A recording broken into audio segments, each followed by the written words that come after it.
Today's review is simplifying algebraic expressions. So let's take a look at a couple of these problems together. So you should have your worksheet in front of you. First one we're going to do together is number 1. So negative 4h minus 12h minus 17 plus 11.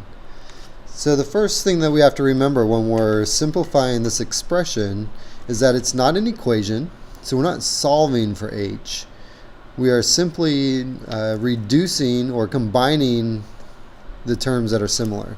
So we want to combine like terms.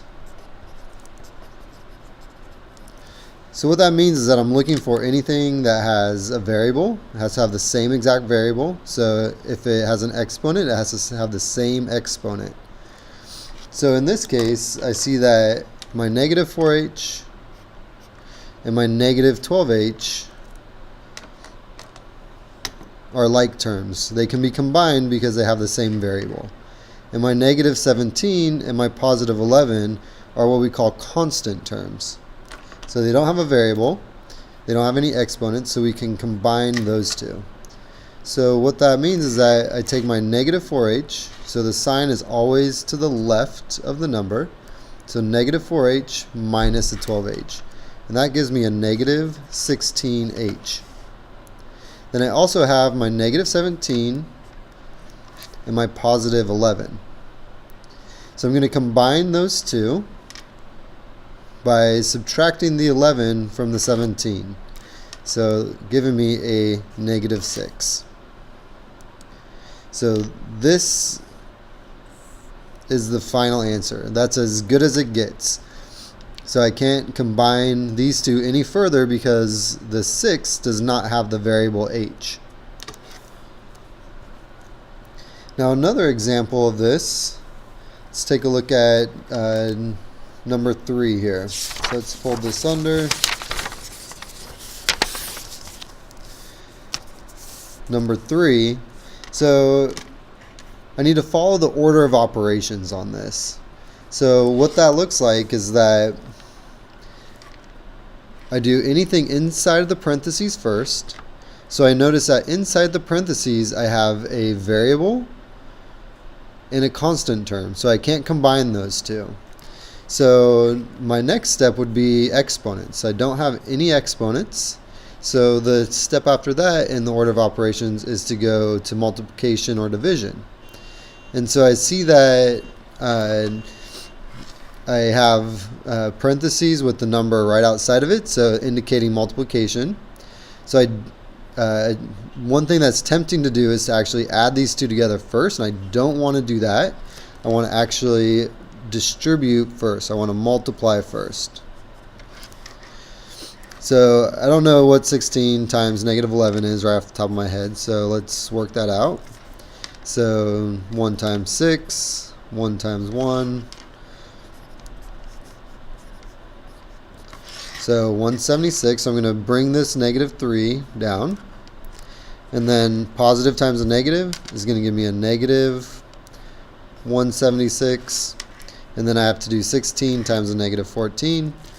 So let's do that over here. So I've got 24, 6, 6, 1. So 4. So 224. So I have a positive times a negative. So I have a negative 224p.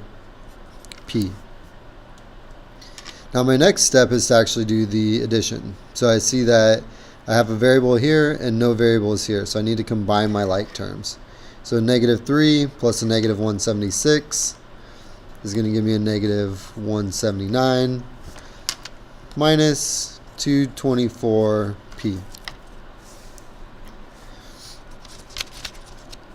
Now one more step or one more problem on this side we're going to take a look at, and we're going to do number 1 on the on this side of the page here.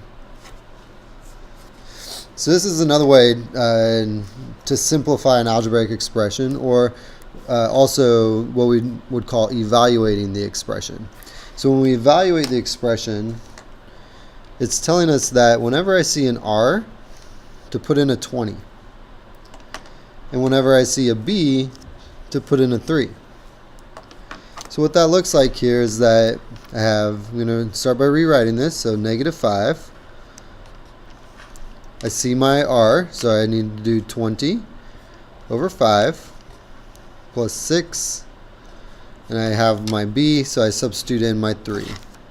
So I'm substituting values for variables. So I'm getting rid of my variables and replacing them with the numbers that I've been given.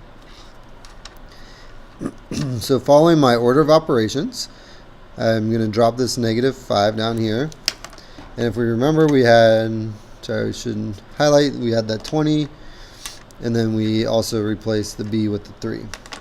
So let's bring the -5 down here. I have 20 divided by 5, which is going to give me 4, and then 6 times 3, which is going to give me 18. Then I can combine these two, so I have -5 plus 22, and that ultimately is going to give me -5 plus 22, which is 17.